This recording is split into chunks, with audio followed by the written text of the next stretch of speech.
નમસ્તે મિત્રો, સ્વાગત છે તમારું કલ્પતરુ એકેડમીના ઓનલાઈન લર્નિંગ પ્લેટફોર્મમાં. મિત્રો, આજના વિડીયોમાં આપણે ગાલા અસાઇનમેન્ટનો જે પેપર સેટ છે તેના બેઝિક પ્રકારની પેપર સ્ટાઇલ એનું પેપર નંબર 2 સેક્શન ડી આપણે જોવાના છીએ. શરૂ કરીએ આપણે. 43મો પ્રશ્ન છે, પાયથાગોરસનું પ્રમેય લખો અને સાબિત કરો.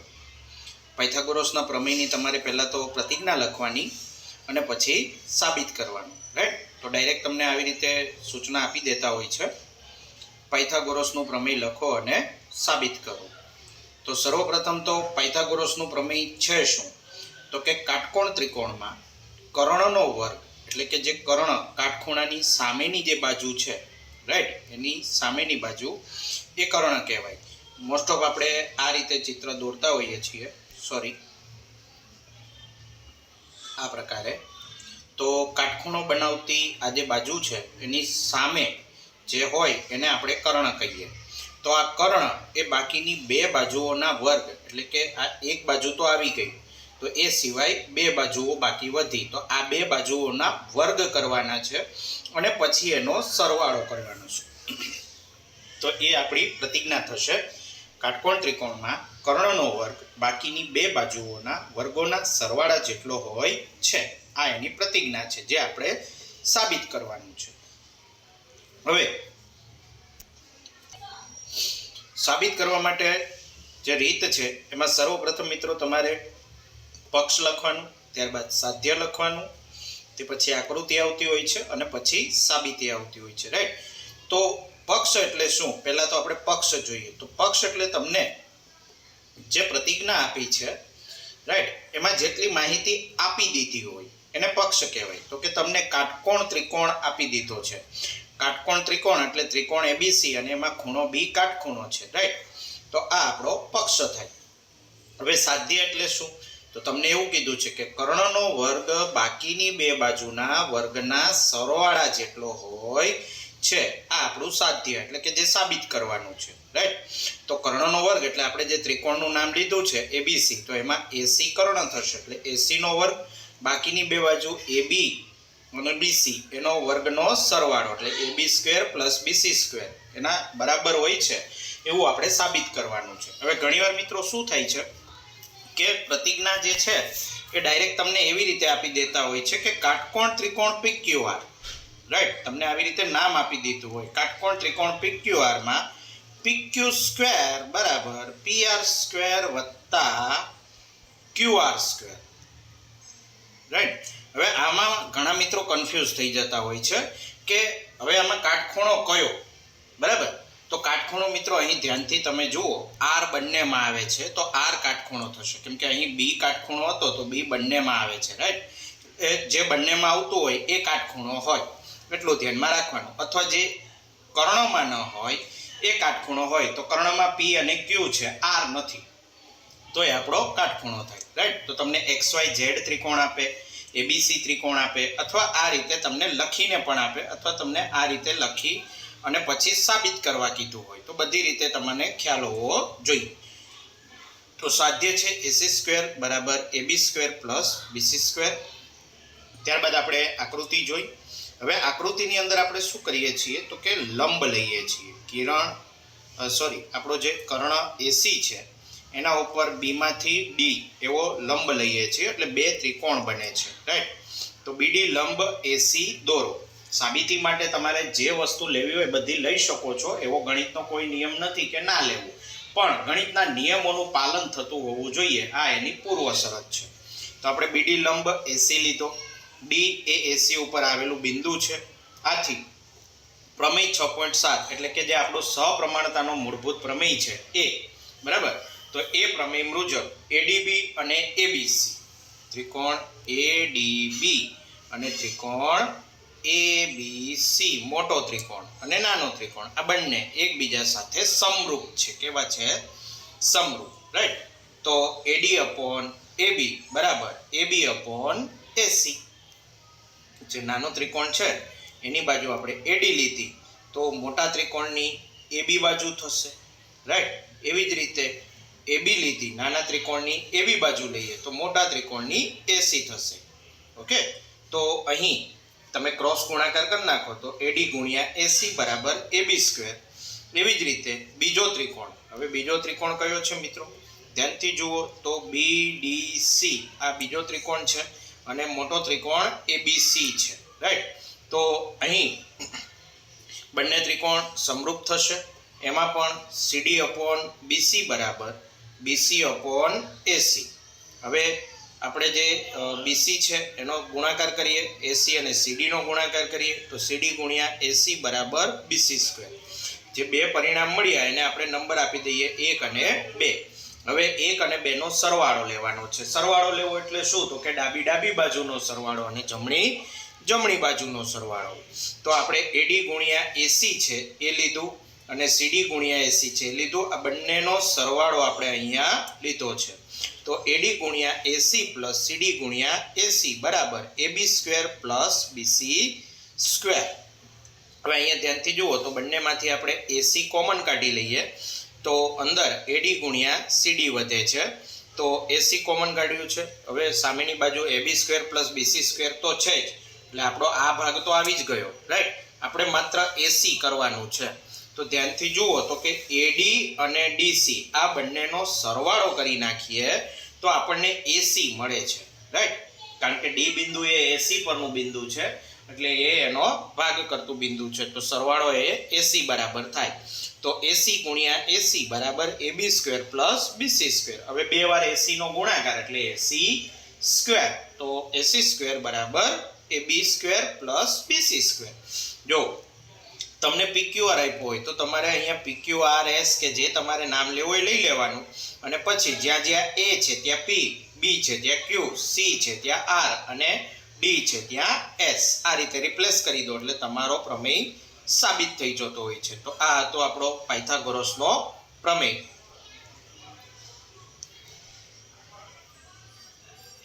નેક્સ્ટ પ્રશ્ન છે થેલ્સનો પ્રમેય લખો અને સાબિત કરો. મિત્રો ઘણીવાર આપણને થેલ્સનો પ્રમેય તરીકે ડાયરેક્ટ પૂછાતો હોય છે તો આપણને ખબર હોવી જોઈએ કે આપણે કઈ પ્રતિજ્ઞા એમાં લખવાની છે, રાઈટ?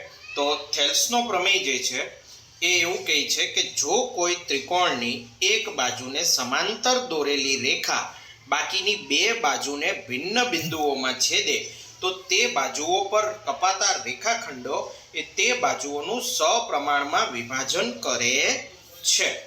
આ થેલ્સના પ્રમેયની પ્રતિજ્ઞા છે અને આને આપણે સમરૂપતાનું મૂળભૂત પ્રમેય પણ કહીએ છીએ કે જો ત્રિકોણની કોઈ એક બાજુને સમાંતર, ટોટલ 3 બાજુ છે, 3માંથી કોઈ એકને સમાંતર દોરેલી રેખા બાકીની બે બાજુઓને ભિન્ન બિંદુઓમાં છેદે તો તે બાજુઓ પર કપાતા રેખાખંડો તે બાજુઓનું સપ્રમાણમાં વિભાજન કરે છે. હવે આમાં પક્ષ શું છે તો આપણને શું આપી દીધું છે તો કે ત્રિકોણની બાજુને સમાંતર રેખા બાકીની બે બાજુઓને છેદે છે, રાઈટ? એટલે જે અલ્પવિરામ આપ્યું હોય ને ત્યાં સુધીનું આપણું શું હોય? પક્ષ હોય છે. ઘણી વખત પ્રમેયમાં અલ્પવિરામ નથી હોતા તો કન્ફ્યુઝ નહીં થવાનું. જે માહિતી તમને એવું લાગે કે આનો ઉપયોગ કરીને આપણે સાબિત કરી શકીએ છીએ તો એ બધું પક્ષ કહેવાય, રાઈટ? જે તમને ઓલરેડી આપી દીધું હોય છે. તો ત્રિકોણ ABC ની બાજુ BC ને સમાંતર રેખા બાકીની બે બાજુ AB અને AC ને અનુક્રમે D અને E માં છેદે છે. તો આપણે સાબિત શું કરવાનું છે? AD upon DB બરાબર AE upon EC. હવે જુઓ આ જે પ્રમેય તમને ફેરવીને પૂછવો હોય તો આવી રીતે પૂછે, પક્ષ અને સાધ્ય ભેગું કરીને કે ત્રિકોણ ABC ની બાજુ BC ને સમાંતર રેખા બાકીની બે બાજુ AB અને AC ને અનુક્રમે D અને E માં છેદે છે તો સાબિત કરો કે AD upon DB બરાબર AE upon EC, રાઈટ? તો પણ તમારે આ જ પ્રમેય લખવાનો છે. જો એવું પૂછે કે સપ્રમાણતાનું મૂળભૂત પ્રમેય લખીને સાબિત કરો તો પણ તમારે આ જ પ્રમેય લખવાનો છે. અને જો એવું પૂછે કે થેલ્સનો પ્રમેય લખો અને સાબિત કરો તો પણ તમારે આ જ લખવાનો છે. ચાલો આકૃતિ આપણે જોઈશું.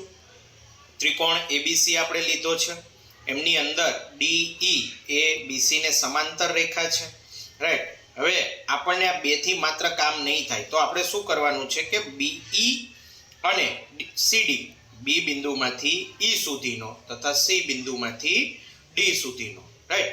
આ આપણે રેખાખંડ દોરીએ છીએ. એવી જ રીતે DM લંબ AE લખો અથવા AC લખો, બંને એક જ છે. તો DM લંબ એ કોના ઉપર છે? AC ઉપર છે.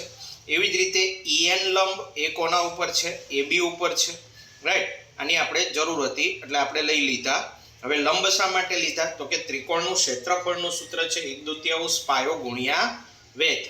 રાઈટ, તો 1/2 પાયો ગુણ્યા વેધ માટેથી આપણે આ લેવાનું છે. હવે જુઓ મિત્રો, થોડું ધ્યાનથી સમજજો. અહીં ત્રિકોણ ADE આ નાનકડા ત્રિકોણની વાત છે. આપણે એને અહીં અલગ કરી લઈએ તો તમને સમજવામાં ખ્યાલ આવશે. ADE. હવે આમાં ધ્યાનથી જુઓ તો D માંથી E બાજુ ઉપર આપણે લંબ દોરેલો છે. રાઈટ, DM દોરેલો છે. ઓકે, એવી જ રીતે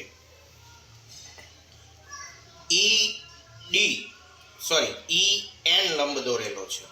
બરાબર, તો આ બે લંબ જે છે એના વારાફરતી આપણે ઉપયોગ કરવાના છે. તો આપણે અત્યારે ત્રિકોણ ADE માટે EN લંબ જે છે એનો ઉપયોગ કરીશું. તો ત્રિકોણ ADE નું ક્ષેત્રફળ એટલે શું? હવે આ ત્રિકોણને તમે સીધો કરો તો AD તમારો પાયો થાય અને EN એનો વેધ થાય, એના ઉપરનો લંબ થાય. બરાબર, તો AD ગુણ્યા EN બરાબર 1/2. AD ગુણ્યા EN બરાબર 1/2. હવે ધ્યાનથી જુઓ તો બીજો ત્રિકોણ, કયો ત્રિકોણ? BDE ની વાત છે. તો એને તમે દોરો તો એ ત્રિકોણ કંઈક આવી રીતે આવશે, આ રીતે. બરાબર, નીચે આપણો આ D છે, અહીં B છે અને અહીં E આવશે. તો આનો લંબ બહાર આવશે. હવે ગુરુકોણ ત્રિકોણનો જે લંબ હોય ને એ હંમેશા બહારની સાઈડ હોય, તો એ પણ EN જ છે. ગુરુકોણ ત્રિકોણનો લંબ E માંથી દોરાયેલો છે એટલે એ પણ શું છે? EN. તો BDE નું ક્ષેત્રફળ 1/2 ગુણ્યા BD ગુણ્યા EN. હવે આ બે ત્રિકોણનું આપણને મળી ગયું. એવી જ રીતે અન્ય બે ત્રિકોણનું લઈશું. બરાબર, તો અન્ય બે ત્રિકોણ ફરીથી આપણે નાનો ત્રિકોણ ADE લઈએ, પરંતુ એમાં હવે DM લઈશું. એટલે કે હવે આપણે જમણી બાજુની વાત કરવાના. અત્યાર સુધી ડાબી બાજુની વાત હતી, હવે આપણે જમણી બાજુની વાત કરવાની છે. તો ADE બરાબર 1/2 AE ગુણ્યા DM, કારણ કે DM એનો લંબ છે અને કોના ઉપર છે? તો કે AE ઉપર છે. રાઈટ, આકૃતિ સાથે સાથે જોતા જજો તો ખ્યાલ આવશે તમને. DEC બરાબર 1/2 ગુણ્યા EC ગુણ્યા DM, જે DEC નાનો ત્રિકોણ. બરાબર, નીચેની તરફનો ગુરુકોણ ત્રિકોણ નાનો એવો. તો આ ત્રિકોણ, તો એના ઉપર જે એનો લંબ છે એ લંબ કયો આવશે? તો કે DM જ આવશે. તો એનું ક્ષેત્રફળ 1/2 EC ગુણ્યા DM. હવે અહીં ધ્યાનથી જુઓ તો ADE અને BDE આ બંનેનો આપણે સમાનુપાત લઈ લઈએ. બરાબર, સમપ્રમાણ લઈ લઈએ. તો ડાબીનું સમપ્રમાણ લો તો જમણીનું પણ સમપ્રમાણ જ તમારે લેવું પડે. તો બંનેનું સમપ્રમાણ લીધું, 1/2 કેન્સલ, EN કેન્સલ, તો AD/DB વધે છે, જે આપણું પરિણામ 1 છે. એવી જ રીતે ADE/DEC, તો 1/2 કેન્સલ, DM કેન્સલ, તો AE/EC વધે છે નંબર 2.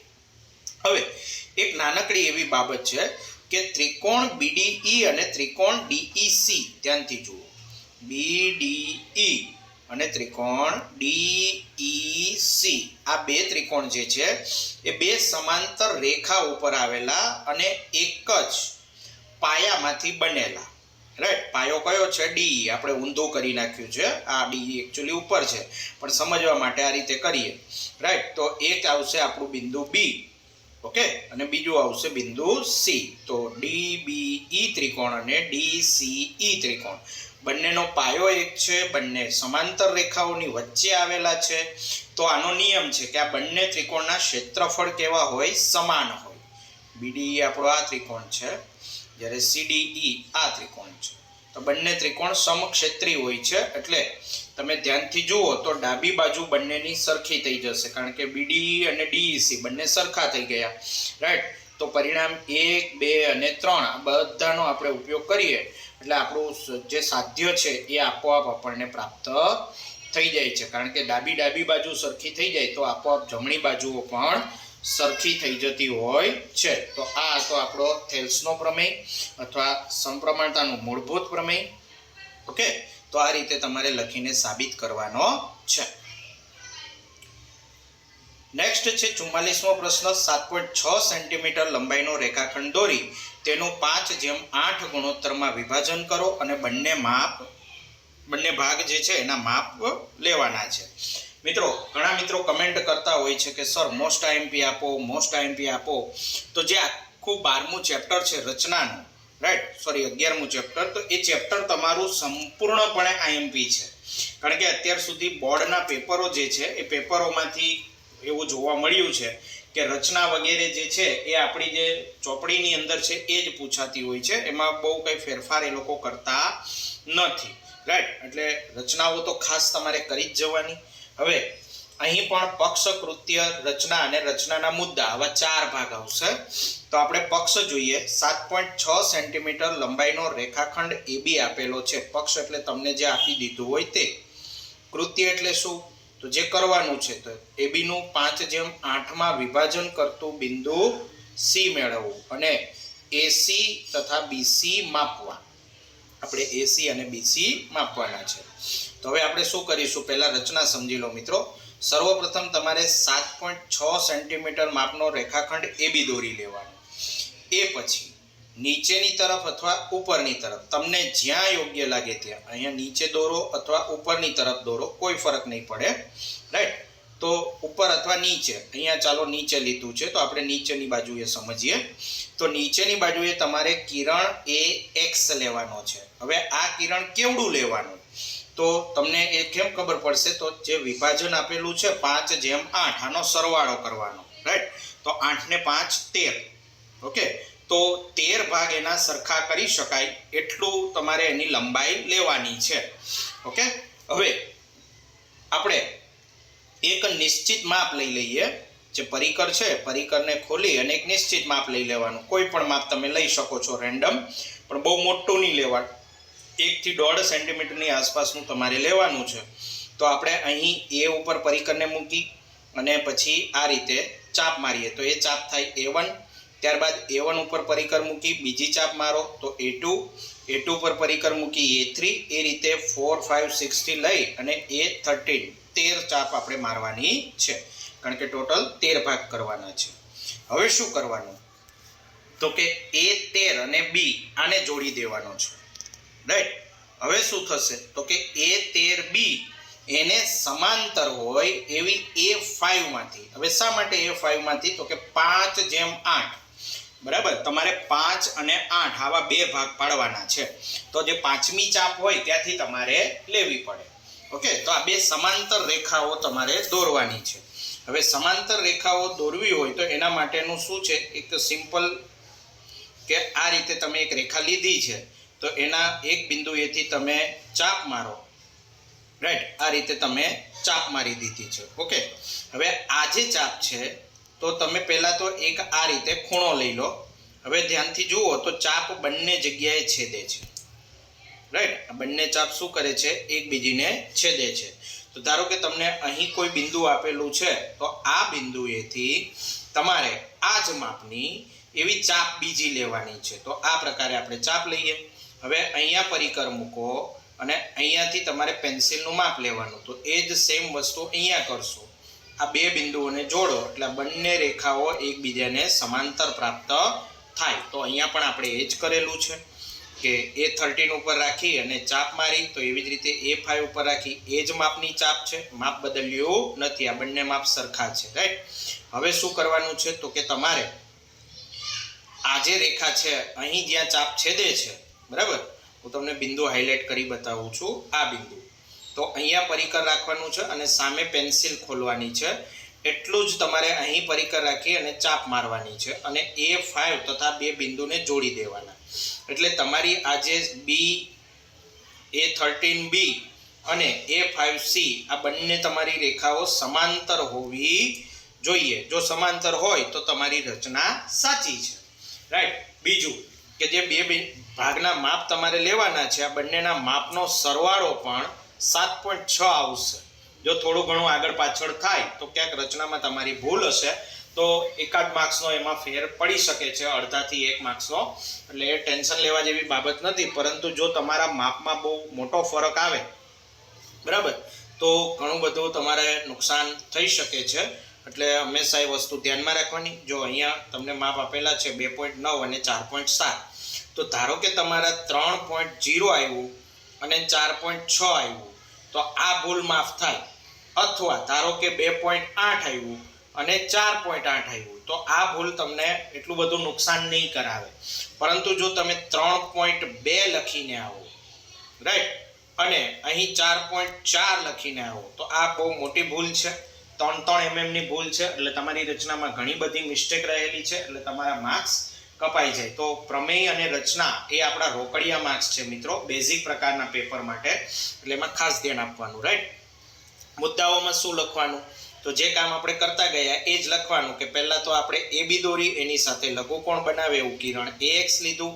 પછી શું કર્યું તો કે AX ઉપર આપણે A1 એને બરાબર A1 A2 એને બરાબર A2 A3 આવા ભાગ પાડ્યા, રાઈટ.